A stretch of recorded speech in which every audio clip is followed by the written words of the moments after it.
마음을 만지다 영혼을 만지다 두 번째 시간으로 오늘 함께 나눌 말씀의 제목은 외로움에 떠는 당신에게입니다. 외로움에 떠는 당신에게. 우리가 지금 어떠한 마음을 가지고 살아가느냐에 따라서 그 마음에서 흘러나온 생각들, 감정들, 행동들로 나의 하루가 채워집니다. 지금껏 우리는 그렇게 살아왔고요. 또 그 하루하루가 쌓여서 지금의 삶을 우리가 이루고 있습니다.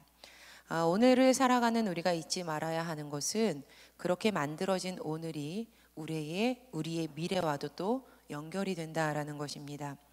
이처럼 마음은 보이지 않지만 현실이 되고요. 또 미래가 됩니다. 그리고 미래는 우리의 영혼을 만지실 하나님의 시간입니다. 마음을 만지다 영혼을 만지다 이 시간을 통해서 생명을 담는 그릇, 우리의 마음에 오롯이 하나님께서 허락하신 생명만을 담는 저와 여러분이 되기를 간절히 축원합니다. 아멘. 오늘은 우리 마음속 깊숙한 곳에 꽁꽁 숨어 있는 외로움에 대해서 좀 이야기를 해보려고 합니다. 한 연예인이 리얼리티 프로그램에 나와서 친구들과 솔직담백하게 대화하는 모습이 방영된 것을 본 적이 있습니다. 그는 친구들에게 이렇게 이야기를 했습니다. 나는 결혼했는데도 한밤중에 평안히 자는 아내와 자녀의 모습을 보면 이유 모르겠는데 가슴 깊숙한 곳에서 사무치듯 터져 나오는 외로움이 있어 라고 이렇게 말을 했어요. 그 말을 들은 친구들이 무언의 긍정을 담아서 고개를 끄덕끄덕 하는 거예요.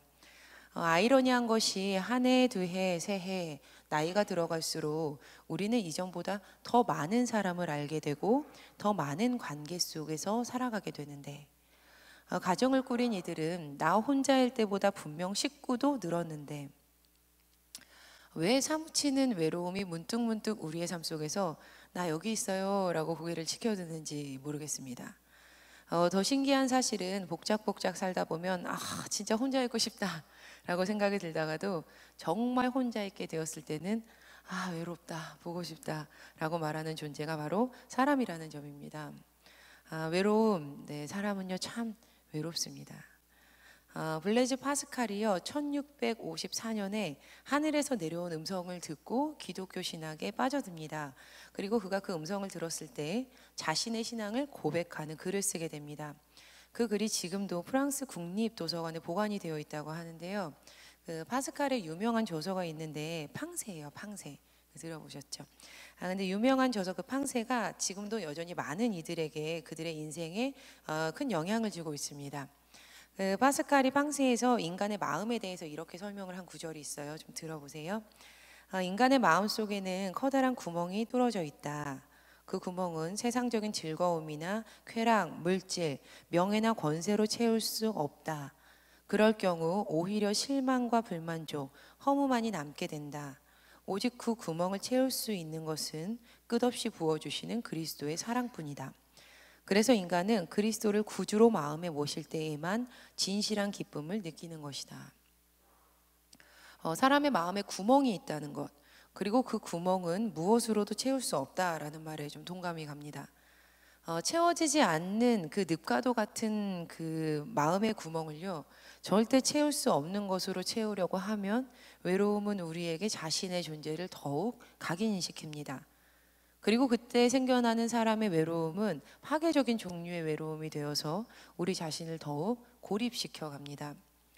우리는 현대를 사는 사람들이 도시사회 속에서 겪는 외로움을 알고 있습니다.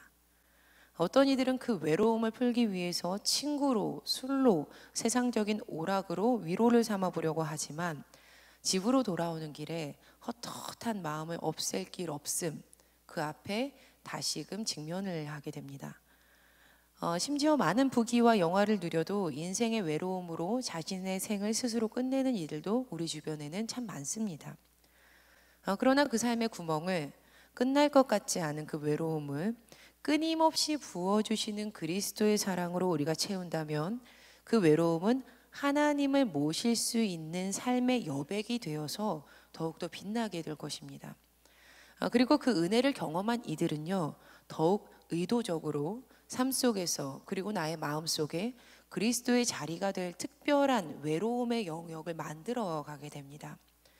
구약의 인물이었던 다윗은 구약 성경의 수많은 페이지를 장식하는 위대한 인물 중 한 사람입니다. 후대에 우리는 다윗을 하나님의 마음에 합했던 선왕, 오랜 시간 평안히 나라를 다스렸던 인물, 하나님께 큰 축복을 받은 이로 기억을 하고 그렇게 생각을 합니다. 하지만 찰리 채플린이요, 인생은 멀리서 보면 희극이요 가까이에서 보면 비극이다 라고 말했던 것처럼 그의 인생을 면밀히 살펴보면 빨리 끝내버리고 싶은 괴로움이었고 사무치는 외로움이었음이 확실합니다. 그러나 그는 그 괴로움의 영역, 그 외로움의 영역을 주님을 모시는 삶의 여백으로 내어드렸습니다. 이스라엘의 왕은 하나님이었습니다. 하지만 이스라엘은 그들 자신들도 다른 나라처럼 그들을 다스릴 왕을 요구를 했어요. 그래서 결국 하나님께서 사무엘에게 그래, 그들의 말을 듣고 왕을 세워줘라 라고 말씀을 하십니다. 하나님께서 이스라엘 백성이 원하는 대로 그들의 눈에 맞는 왕을 세우도록 하신 겁니다. 결국 선지자 사무엘이 그들의 눈에 맞는 왕, 사울을 이스라엘의 초대 왕으로 세웁니다. 성경 말씀에 의하면 사무엘상 9장 2절에서 사울은 이스라엘 자손 중에서 그보다 더 준수한 자가 없고 키는 모든 백성보다 어깨 위만큼 더 컸다라는 것을 알 수 있습니다. 하지만 사울은 우리가 잘 알고 있듯이 하나님의 명령을 따르지 않았고, 그리고 또 하나님께서 그를 왕으로 세우신 것을 후회하게 만드는 장본인이 됩니다. 하나님께서는 사울을 대신할 왕을 세우시기 위해서 사무엘을 이새의 집으로 보내십니다. 그곳에서 사무엘은 이새의 7 아들을 모두 다 보았습니다. 그리고 분명 사무엘의 마음에 들었던 사람도 있었어요. 하지만 하나님께서는 사무엘에게 이렇게 사무엘상 16장 7절에서 말씀을 하십니다. 여호와께서 사무엘에게 이르시되 그의 용모와 키를 보지 말라. 내가 이미 그를 버렸노라. 내가 보는 것은 사람과 같지 아니하니 사람은 외모를 보거니와 나 여호와는 중심을 보느니라 하시더라. 여러분, 하나님께서 보시는 중심에서 이 중심은 레바브, 마음을 의미합니다. 하나님은 마음을 보신다는 거예요. 하나님께서 이미 마음을 보셨고 그 마음을 보시며 선택했던 사람이 있었습니다. 바로 다윗이었죠. 하지만 이 다윗은 이새의 막내 아들이었고요, 좋은 직업이라고 할 수 없는 양을 치는 일을 하는 사람이었습니다. 다윗은 아버지 이새에게도 형들에게도 인정받지 못하는 사람이었어요. 사람의 외로움을 더욱 증폭시키는 일 중에 내가 의도하지 않은 채 타인으로부터 경험되는 고립감이 참 괴로운 것 중에 하나입니다. 왕따, 학교 폭력, 요즘 정말 많죠. 우리가 기도해야 되고 또 새로운 크리스천 문화를 만들어야 되는 것 아닌가, 이런 생각이 제 안에 참 많습니다. 그런데 이 왕따, 학교 폭력을 겪는 청소년들에게 괴로움을 주는 것 중에 하나는 그의 마음속을 갈기갈기 찢어놓는 타자로부터 거부되었다라는 외로움입니다. 너무 어린 나이에서부터 그걸 경험을 하는 거죠.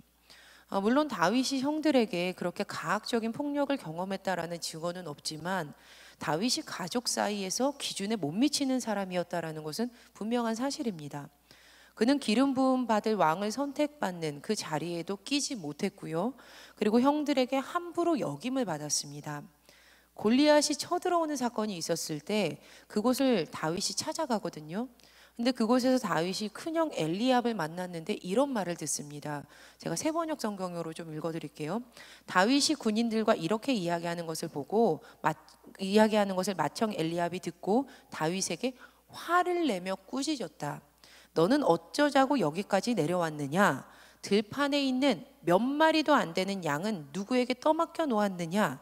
이 건방지고 고집센 녀석아, 내가 전쟁 구경하려고 내려온 것을 누가 모를 줄 아느냐? 첫째 형이 이렇게 이야기를 해요, 엘리압이. 분명 그는 그의 인생에서 외로움이 무엇인지 알았던 사람이라고 생각이 듭니다. 하지만 그의 마음속에 그 중심에는 파괴적인 외로움이 있지는 않았던 것 같아요. 왜냐하면 하나님께서 다윗의 중심을 보았다고 말씀하시잖아요. 다윗은 그 중심을 보시는 하나님께서 내가 나의 마음에 맞는 사람이야, 그의 마음을 보았어 라고 평가받는 사람이었기 때문에 그 가학적인 파괴적인 외로움으로 자신의 인생을 멸망시키는 사람은 아니었던 것 같습니다. 다음 말씀은 사무엘이 사울에게 했던 말씀이에요. 사울에게 당신의 왕이 왕은 당신은 더 이상 왕이 될 수 없습니다. 이렇게 얘기하면서 이렇게 얘기해요. 여호와께서 그의 마음에 맞는 사람을 구하여, 이미 구했다는 거예요. 다윗이 하나님의 마음에 맞았다는 거죠. 사도행전으로 넘어오면 13장 22절에서 바울이 이렇게 증언을 합니다. 내가 이새의 아들 다윗을 만나니 내 마음에 맞는 사람이라, 하나님이 이렇게 말씀하셨다는 거예요. 다윗은 그 중심을 보시는 하나님께 그 마음을 보아서 선택을 받았고 또 기름 부음을 받았습니다. 비록 세상적인 눈으로 보았을 때는 부족한 것이 많았을지라도 다윗의 마음의 중심에는 세상 무엇보다 오직 하나님을 경외하는 마음이 자리 잡고 있었습니다. 그리고 그 마음은 후대에 이 이스라엘의 수많은 왕들의 모범이 되었고 또 이스라엘을 다스리는 선한 왕의 기준으로 세워지기까지도 합니다. 그의 마음이 그러했던 거예요. 이처럼 다윗은 하나님의 마음에 맞는 사람, 하나님의 마음과 연결되는 마음을 가지고 있었던 사람이었습니다. 여러분, 하지만 그렇다 해도요, 그의 인생에 외로움의 시간은 사라지지 않았습니다. 예수님 잘 믿어도요, 어려움은 있어요. 예수님 잘 믿어도 외로움의 시간은 지나가야 돼요. 사울은 블레셋 장군 골리앗을 이긴 다윗을 자신과 함께 머물도록 해요. 너 나랑 같이 있자. 사울이 이렇게 이야기합니다. 그리고 그를 군대의 장으로까지 세워줍니다. 하지만 곧 다윗이 블레셋과의 전투를 마치고 돌아왔을 때 이스라엘 성읍에서 나와서 노래했던 그 여인들의 그 노랫가사를 듣고 다윗을 향한 분노가 불일 듯이 막 끓기 시작을 합니다. 그 노랫가사가 이 노랫가사죠. 사울이 죽인 자는 천천히요, 다윗은 만만히로다. 성경은 그날 이후로 사울이 다윗을 주목했으며 다윗을 죽이려는 마음을 품었다라는 것을 알립니다. 사울의 마음에는 그는 잘난 사람이었어요. 외모도 잘났고 왕이에요. 그런데 그의 마음에 이러한 악한 마음이 들어갔던 것이죠. 이제부터 다윗의 외로운 인생길이 활짝 열렸습니다. 그는 이때부터 한평생을 도망자의 신분으로 살아갑니다. 블레셋 족속에게 망명했던 다윗이 가드왕 아기스 앞에서 살기 위해서 미친 척까지 해야 했습니다. 성문 문짝을 아무렇게나 막 글자를 막 끄적거리기도 하고요, 수염에 침을 질질 흘리기도 합니다. 그렇게 사울을 피해서 다른 나라로 이렇게 도망을 하다 못해 결국에는 광야와 수풀 속까지 찾아 들어가게 됩니다. 하나님께서 분명히 기름 부으셨는데, 하나님께서 분명히 그의 마음을 보았다고 하는데, 분명히 하나님의 마음에 합한 사람이라고 했는데 그의 삶은 외로움 속에서 척박하기만 합니다. 다윗은 많은 시편을 지은 사람으로도 유명하죠. 그런데 시편에 남아있는 그의 저작의 시의 내용들이 굉장히 아름답고 평화롭고 안락합니다. 하지만 그의 시편의 배경은 우리가 지금 나누었던 것처럼 당장 내 목숨이 어떻게 될지도 모르는 위태로운 상황 속에서 쓰여진 시들이 대부분입니다. 저자와 시의 배경에 대해서는 분분한 의견이 많이 있지만요, 교회 전통은 시편 23편을 다윗의 시로 분류하고 있습니다. 가지고 계신 성경의 소제목을 보시면 다윗의 시 또는 선한 목자 다윗의 노래라고 이렇게 되어 있을 겁니다. 여호와는 나의 목자시니 라고 시작이 되는 시편 23편은 가장 많이 검색되는 시편입니다. 검색창에 시편을 딱 치시면 가장 먼저 뜨는 게 23편이에요. 문학적으로도 참 아름답다, 완벽하다라는 평가를 받고 있습니다. 시편 23편의 분위기는 목가적이고 낭만적이기까지 해요. 잔잔하게 흐르는 시냇물과 푸른 초장, 쉼이 가득한 곳에서 목자의 보호를 받으면서 안락하게 있는 양. 그래서 우리는 이 시편의 배경도 평안한 상태일 것이다 라고 생각하고 읽기가 쉽습니다. 하지만 곧 4절에 사망의 음침한 골짜기와 5절에 원수의 목전에서 라는 문장을 통해서 사실 이 시인의 상황이 결코 녹록하지 않은 상태임을 우리는 알 수 있습니다. 저자와 그 배경에 대해서 많은 의견이 있다라고 말씀을 드렸지만요, 저는 좀 촌스러워도 이렇게 전통적인 해석이 좀 은혜로운 것 같습니다. 바로 이 시편 23편이 다윗이 노년에 그 아들 압살롬에게 배반을 당하고 쫓겨나는 가운데 고백된 것이다 라는 주장입니다. 사무엘하 15장 30절을 보면 다윗이 압살롬에게 배반을 당하면서 도망갈 때 이런 모습으로 도망을 갑니다. 다윗이 감람산 길로 올라갈 때에 그의 머리를 그가 가리고 맨발로 울며 가고 그와 함께 가는 모든 백성들도 각각 자기의 머리를 가리고 울며 올라가니라. 그는 누구의 위로에도 그 마음을 달랠 길이 없이 참 외롭습니다. 하지만 노년의 때까지 이렇게 홀로 도망 다니며 외롭게 살았던 다윗이었지만 주님께서는 그의 인생의 여백을 채워주셨고 그의 외로움에 함께 동참해 주셨습니다. 우리 함께 성경을 보시면서 시편 23편을 다시 한번 읽어보시겠습니다. 1절부터 읽겠습니다. 시작. 여호와는 나의 목자시니 내게 부족함이 없으리로다. 그가 나를 푸른 풀밭에 누이시며 쉴만한 물가로 인도하시는도다. 내 영혼을 소생시키시고 자기 이름을 위하여 의의 길로 인도하시는도다. 내가 사망의 음침한 골짜기로 다닐지라도 해를 두려워하지 않을 것은 주께서 나와 함께 하심이라. 주의 지팡이와 막대기가 나를 안위하시나이다. 주께서 내 원수의 목전에서 내게 상을 차려주시고 기름을 내 머리에 부으셨으니 내 잔이 넘치나이다. 내 평생의 선하심과 인자하심이 반드시 나를 따르리니 내가 여호와의 집에 영원히 살리로다. 아멘. 2016년도 3월에 미국의 한 초등학교, 메러디안 초등학교에서 흥미로운 행사가 열렸습니다. 제목은 대담하라, 용감하라, 대머리가 되라였습니다. 대머리가 되라. 네, 이 행사는 대머리가 되는 행사였습니다. 우리는 아무도 자의적으로 그 모든 머리를 다 밀고 대머리가 되기를 원치는 않을 겁니다. 물론 이것이 나쁜 일은 아니지만요. 그런데 이 행사에서 무려 100여 명이나 되는 많은 학생과 선생님들이 대머리가 되기로 결정을 합니다. 바로 단 한 명의 친구를 위해서였어요. 그 주인공은 마리라고 하는 그 당시 9살짜리 꼬마 소녀였습니다. 마리가 2015년도에 왼쪽 발에 작은 혹이 생겼습니다. 그런데 단순히 운동 때문에 생겨난 상처겠지라고만 생각을 했어요. 하지만 한 달이 지나도 사라지지 않는 이 상처 때문에 병원에 가게 되었을 때 충격적인 결과를 듣게 됩니다. 바로 근육에 생기는 횡문 근육종이라는 암이었던 것입니다. 결국 마리는 어린 나이에 발을 잘라내고 말았습니다. 그리고 또 1년 가까이 항암 치료를 받아야 했죠.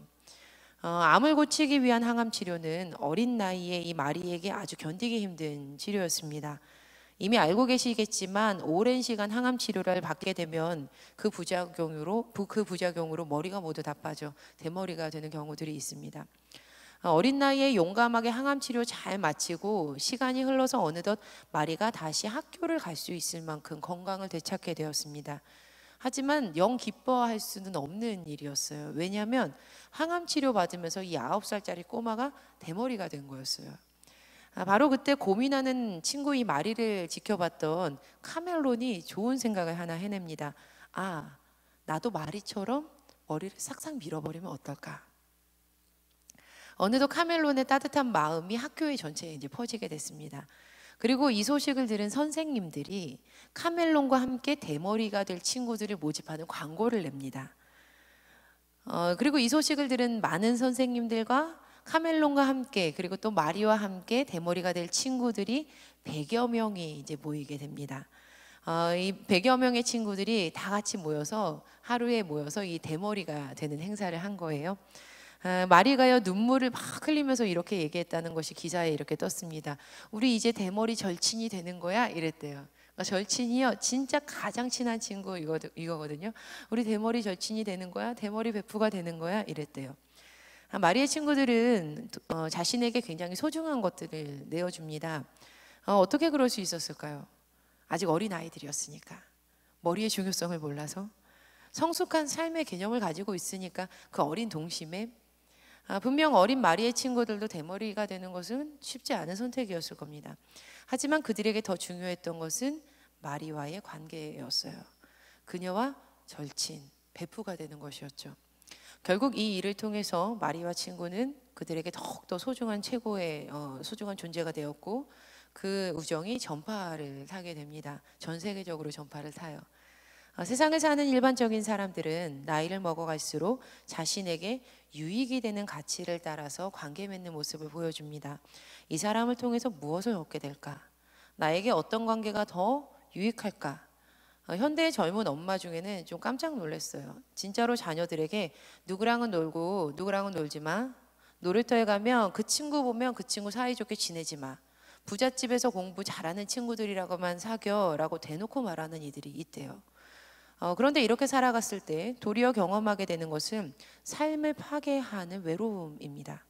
더 좋은 것을 바랐는데 정작 중요한 것은 더 마음이 공허해지는 이상한 현상을 마주하게 되는 것이죠. 마치 파스칼이 황새를 통해서 말했던 그 구멍은 세상적인 즐거움이나 쾌락, 물질, 명예나 권세로 채울 수 없다. 그럴 경우 오히려 실망과 불만족, 허무만이 남게 된다라는 것을 경험하게 되는 겁니다. 저는요, 다른 분들과 이렇게 관계를 맺을 때 진짜 소망하는 게 있어요. 뭐냐면 상대방과 진실된 마음이 오고 가는 관계가 제 안에서 좀 있었으면 좋겠다라는 바람이에요. 제가 상대방에게 보이는 진실만큼 그분도 저에게 진실된 마음을 보였으면, 그렇게 보여주셨으면 하는 바람인 것이죠. 심리학자들은 사람의 심리에 대해서 등가의 법칙이 존재한다라고 말을 합니다. 등가는 같은 값이나 같은 값어치를 말하는 거죠. 그러니까 내가 이만큼 상대방에게 마음을 열었으면 그 상대방도 동일한 이만큼을, 그 마음을 보여주기를 바라는 심리를 가지고 있다라는 겁니다. 등가의 법칙에서 주장하는 것은 사실은 내가 내 마음을 닫고 숨기는 것이, 그것을 보호하는 것이 결코 아니라는 말입니다. 사람 앞에서 나를 공개하는 만큼, 우리가 사실은 공개하지 않는 만큼 사실은 우리가 더 고립되는 것이고 더 외로워지는 것이라는 거죠. 하지만 반대로 내가 진실되게 오픈을 하는 만큼 더 진실된 관계로 들어갈 수 있는 가능성이 열린다라는 겁니다. 여러분 물론 오래 살아보셔서 잘 아시겠지만 사람 간에 일어나는 관계에는 지혜가 필요합니다. 우리는 하나님이 아니어서 사람의 중심, 그 마음을 100% 다 온전히 파악할 수 없기 때문입니다. 하지만 우리에게 주어진 관계 중에 전혀 어떠한 지혜도 어떠한 지식도 필요 없는 관계가 있습니다. 바로 우리와 주님과의 관계입니다. 이미 하나님께서는 우리보다 먼저 예수 그리스도를 통해서 우리에게 하나님의 큰 사랑의 마음을 진실되게 보여주셨습니다. 로마서 5장 8절 말씀, 우리가 아직 죄인 되었을 때에 그리스도께서 우리를 위하여 죽으심으로 하나님께서 우리에 대한 자기의 사랑을 확증하셨느니라. 할렐루야, 아멘. 하나님께서 먼저 손을 내미신 이 관계는 결코 우리를 외롭게 하지 않는 안정된 관계입니다. 우리는요 그저 우리의 마음의 문만 열면 돼요. 요한계시록 3장 20절, 볼지어다 내가 문 밖에서 두드리노니 누구든지 내 음성을 듣고 문을 열면 내가 그에게로 들어가 그와 더불어 먹고 그는 나와 더불어 먹으리라. 우리가 우리의 마음의 문을 열기만 하면, 그렇게 하기만 하면 우리의 삶을 괴롭히던 외로움의 영역이 변하여서 아름다움과 기쁨, 그리고 더불어 먹고 나누며 살아갈 수 있는 그리스도께서 채워주시는 여백의 공간으로 바뀌게 됩니다. 그렇기 때문에 우리의 삶 가운데 여호와는 나의 목자시니 내게 부족함이 없으리로다 라는 고백이 저절로 흘러넘치게 되는 거라는 거죠. 하나님께서는 마리의 친구들과 같은 마음으로, 아니 그것과 비교할 수 없을 만큼 우리와 깊은 관계를 맺으시기를 원하는 분입니다. 우리가 홀로 나는 아무것도 못해요, 나는 어려워요, 나는 외롭게 혼자 있을 거예요, 이런 삶을 바라시지 않으신다라는 거죠. 우리의 모습이 어떠하던, 수차례의 항암 치료를 받아서 머리가 빠졌던, 다리를 하나 절단했던, 그것과 상관없이 주님께서는 우리와 깊은 관계를 맺기를 원하신다는 겁니다. 자, 그렇다면 성도님들은 어떤 관계를 맺으며 살고 싶으십니까? 수박 겉핥기식의 피상적인 관계? 그래서 결국 외로움을 주는 관계? 거짓된 바람을 속으로 가지고 있으면서 그 상대방에게 잘해주어서 파스칼이 말했던 것처럼 그 마음이 절대 채워지지 않는 그러한 공허함이 계속한 그런 관계? 아니면 마음을 깊이 나누는 진실된 관계? 아마 모든 분들이 후자를 택하실 것입니다. 왜냐하면 사람은 누구나 마음을 깊이 나누는 사랑의 관계를 소망하도록 창조되었기 때문입니다. 요한일서 4장 7절에서 10절은 이렇게 말합니다. 사랑하는 자들아, 우리가 서로 사랑하자. 사랑은 하나님께 속한 것이니 사랑하는 자마다 하나님으로부터 나서 하나님을 알고 사랑하지 아니하는 자는 하나님을 알지 못하나니 이는 하나님은 사랑이심이라.